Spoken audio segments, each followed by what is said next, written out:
Bonsoir et bienvenue dans Au quotidien au format tout en images du mardi 11 février 2025. Au sommaire, direction la communauté de communes de la Champagne conlinoise et du pays de Sillé où se lance une formation d'encadrants et de dirigeants des clubs sportifs accueillant des personnes en situation de handicap. Reconversion professionnelle pour ce couple sartois qui se lance dans un élevage de chèvres. Dans l'industrie, non, j'y retournerai pas. Non. Faudrait vraiment qu'il arrive quelque chose de grave, faut que j'y retourne. Et puis une sartoise championne de France d'escalade, elle s'appelle Margot et a 17 ans.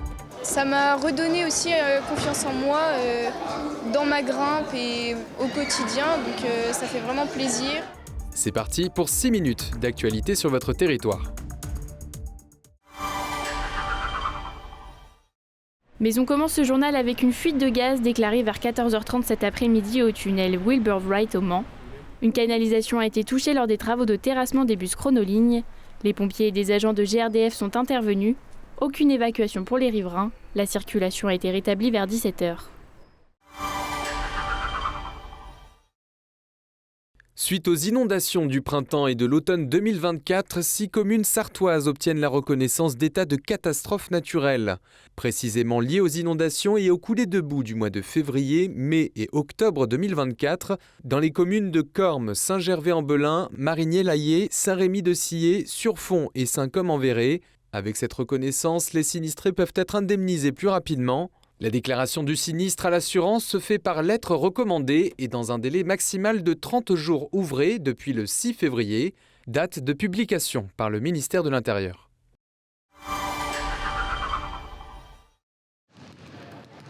Former les encadrants sportifs à l'accueil des personnes en situation de handicap, c'est ce que veut faire la communauté de communes de la Champagne conlinoise et du pays de Sillé. Pour cela, elle participe au programme national Club Inclusif, mis en place par France Paralympique. La première phase de sensibilisation théorique commencera en juin, pour une durée de 3 à 4 jours. Et puis, on aura une phase plutôt d'accompagnement, là sur le terrain, qui sera mise en œuvre par nos 2 partenaires de handisport et sport adapté. Et cet accompagnement, il se traduit pendant 6 mois par un accompagnement concret à la mise en œuvre de projets d'accueil de personnes en situation de handicap. Ce programme a été lancé en France il y a environ 2 ans et demi. En Pays de la Loire, 120 clubs ont déjà été formés, auxquels vont s'ajouter 12 nouvelles associations sportives de cette communauté de communes. 48% des personnes en situation de handicap ne pratiquent pas d'activité physique. Seulement à peine 2% des clubs sportifs français sont en capacité d'accueillir des personnes en situation de handicap. Et donc, de facto, nous devons, élus, avec nos partenaires, travailler à ce que toutes les associations sportives puissent permettre l'accueil des personnes en situation de handicap dans leurs associations pour faire du sport, pour faire du lien social, pour pouvoir justement fédérer ensemble. Coût de la formation 6 000 € pour cette communauté de communes, première à s'engager en Sarthe.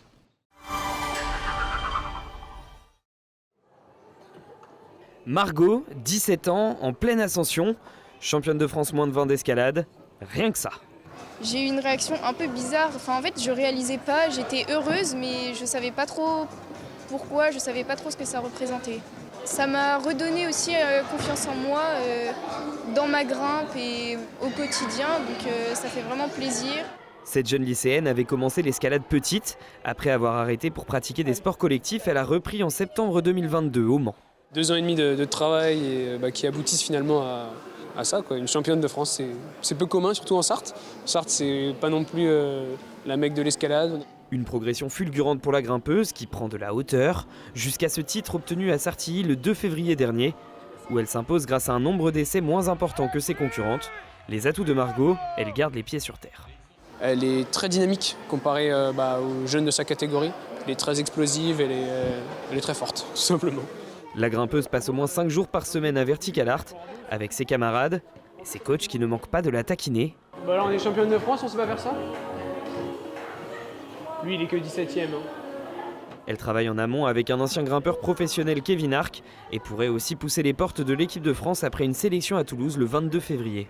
Elle voit déjà encore très loin. Alors, j'ai pas envie de donner quasiment une exclusivité, mais en fait son objectif c'est les Jeux Olympiques dans 4 ans aux États-Unis. C'est plus un rêve, mais je sais pas si je suis capable d'atteindre ce rêve.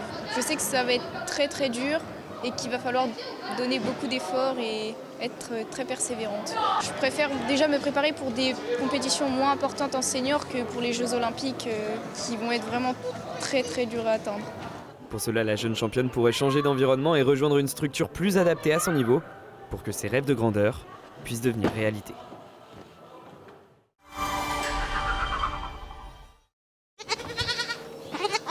Tout quitter pour élever des chèvres, vous y avez peut-être déjà pensé. Eh bien Geoffrey et Virginie l'ont fait. Ce couple a vendu sa maison à Dolon pour venir s'installer à Saint-Corneille et depuis 1 an, ils vendent leur fromage.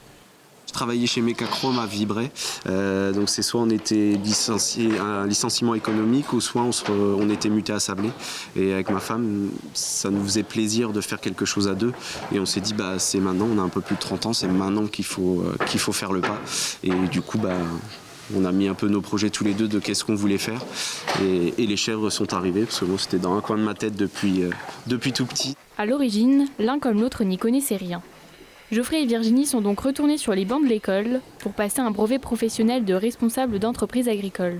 C'est un petit peu difficile quand même de se remettre dans les cours, d'être assis à une table, même si avant je travaillais en bureau, mais voilà, mais ça se fait aussi, il faut prendre le temps de le faire, c'est une gestion, une organisation avec la famille également, parce que du coup on embarque 3 enfants dans l'aventure. Aujourd'hui, le couple traite 84 chèvres 2 fois par jour.